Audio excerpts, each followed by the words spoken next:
Comme vous le savez, Arcane est probablement ma série préférée du moment. Ces 2 saisons ont été incroyables et Fortiche et Riot Games ont presque confirmé qu'il y aurait des spin-offs. La question se pose maintenant dorénavant sur quel spin-off, quel sujet vont-ils parler? Serait-ce une suite plus ou moins de Arcane ou vont-ils totalement changer de sujet? Moi je suis plutôt partisan du fait qu'ils vont prendre quelques personnages de Arcane et les incorporer dans un spin-off pour forcément raconter quelque chose d'intéressant. Pour moi, il y a 2 personnages qui potentiellement peuvent avoir une suite dans un spin-off. On va parler de ma théorie numéro 1. Ma théorie préférée sera la suivante. Jinx est-elle vraiment morte? On a dans le dernier épisode Jinx qui se sacrifie pour sauver sa sœur en envoyant Vander et elle-même, et elle fait tout exploser. S'est-elle réellement sacrifiée à ce moment-là ou avait-elle connaissance des plans de la structure? On a Caitlyn à la fin de l'épisode qui fouille les archives et découvre les plans de la structure. Et on les voit clairement. Nous avons des zooms et des dézooms sur tous les couloirs que Jinx aurait pu emprunter avant que sa bombe explose. On le sait clairement qu'elle parle de Jinx à ce moment-là, qu'elle fouille les plans pour elle car elle tient dans sa main une tête de singe, le symbole même de Jinx. On a également le petit sourire au coin des lèvres. Sourit-elle parce qu'elle a découvert que finalement Jinx n'était pas morte, qu'elle a pu se sauver? Ou sourit-elle tout simplement, comme l'épisode le suggère, de Vi qui est dans la pièce d'à côté et qui se met à chantonner une chanson? Cette fin reste ouverte, mais nous avons d'autres indices dans ce sens-là. On le voit bien quand un personnage important meurt, nous le voyons clairement. La mère de Caitlyn, il y a même eu une commémoration. Silco, qui s'est fait tirer dessus par Jinx, on le voit clairement. Vander, on ne l'a pas vu mourir, vraiment. Résultat du compte, il n'était pas mort. Alors Jinx est-elle vraiment morte? On voit au dernier épisode, d'ailleurs, le dirigeable. C'est une des dernières scènes que l'on voit, un dirigeable qui s'envole. Cela vous rappelle peut-être quelque chose? Cette scène est quasiment l'identique d'une des premières scènes de l'épisode 1, où un dirigeable passe au-dessus de la tête de Jinx, qui était Powder à ce moment-là, J'embarquerai dans un de ces énormes trucs. Et qui souhaitait monter dans le dirigeable et découvrir le monde.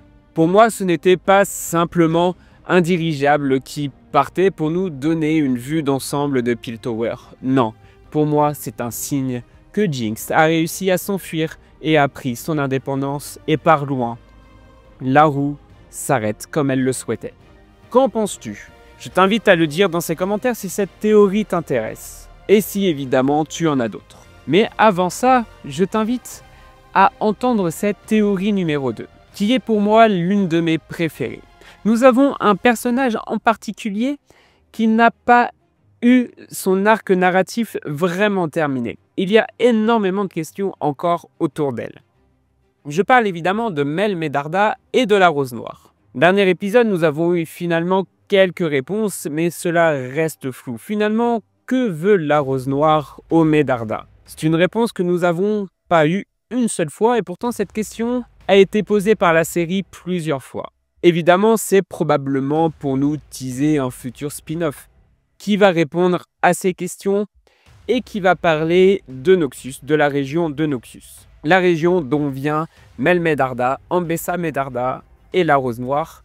Une région qui est apparemment dans une tension permanente. À un moment donné, dans le combat avec Ambessa Medarda, clairement Mel Medarda lui dit « Tu n'es pas une Medarda ». Ce qui veut dire que elle en est une. Et si elle est une Medarda, elle va devoir partir de Piltover pour retourner à Noxus et diriger cette région telle que sa famille l'a dirigée depuis longtemps. Et d'ailleurs, on voit clairement à la fin de l'épisode les bateaux noxiens qui partent au large, rejoindre probablement leur région.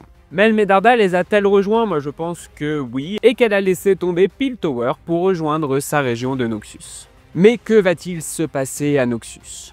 Va-t-elle retrouver son royaume? C'est là que la dernière scène de l'épisode nous donne un petit indice. Nous voyons clairement un corbeau à 6 yeux. Il a 6 yeux, ce qui signifie qu'il est important et que ce n'est pas un simple corbeau. Et il récupère une des gemmes Estek. Ce corbeau, je me suis renseigné et il existe dans le lore de League of Legends. C'est d'ailleurs un héros que l'on peut jouer dans le jeu, ce qui nous donne encore un indice sur la future région qui sera abordée dans un spin-off. Pourquoi nous avoir mis cette scène en fin d'épisode si ce n'est pas pour nous teaser le prochain spin-off? Le corbeau appartiendrait apparemment à Jericho Swen. Volontairement, je ne me suis pas renseigné là-dessus car je veux garder la surprise. Riot Games a clairement dit qu'il mettrait à jour le lore de League of Legends, donc c'est possible que tout ce qui s'est passé dans le lore de ce jeu n'existe plus et que Arcane récupère tout le lore. Donc voilà, je ne me suis pas renseigné, peut-être que finalement ce n'est pas Jericho Swen mais que c'est plus complexe que ça, j'ai cru voir un nom passé, Rome, un truc comme ça. Pour ceux qui connaissent League of Legends, je vous invite dans les commentaires à nous dire qui est vraiment ce personnage. Tout ce que je sais, c'est que c'est un mage qui est lié à la Rose Noire. La Rose Noire qui est liée également à Mel Medarda. Tiens, encore un lien. Finalement, nous commençons à avoir plusieurs teasings sur le prochain spin-off qui a l'air de se concentrer de plus en plus sur cette région de Noxus. Comment va-t-elle récupérer son royaume s'il a été mis aux mains de ce fameux corbeau à 6 yeux?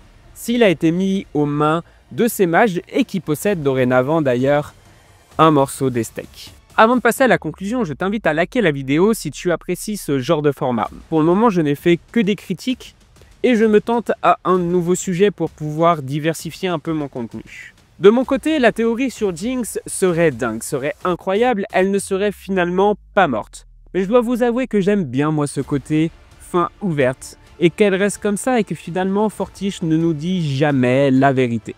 Jamais ce qu'ils ont voulu dire. Moi je pense que cela est fait exprès de nous laisser dans le doute. Cela me rappelle pas mal de films que j'ai pu voir comme Insaisissable ou même le film avec Leonardo DiCaprio, Shutter Island. C'est dans le même style, nous avons une fin qui potentiellement a 2 branches, selon le point de vue que l'on a. Personnellement, je suis surtout beaucoup hypé par la suite avec Mel Medarda qui finalement, j'avoue, on a ce teasing depuis à peu près l'acte 2 de la saison 2. Vu que vous n'avez quasiment aucune réponse à nos questions, on se doutait bien que sur les 3 derniers épisodes, nous n'aurions pas toutes les réponses. Au début, j'étais pas trop chaud.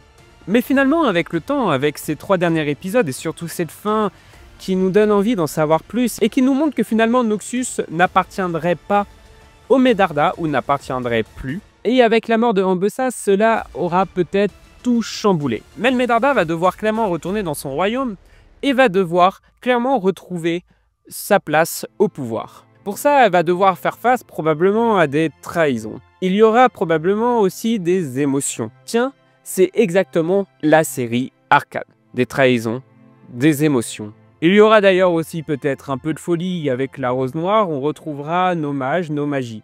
C'était pas l'arc que je préférais dans Arcane, mais cela peut rendre bien dans un autre cadre. On aura probablement droit à des scènes épiques. Pour m'être renseigné, Noxus est vraiment une région où il se passe énormément de choses, énormément de combats.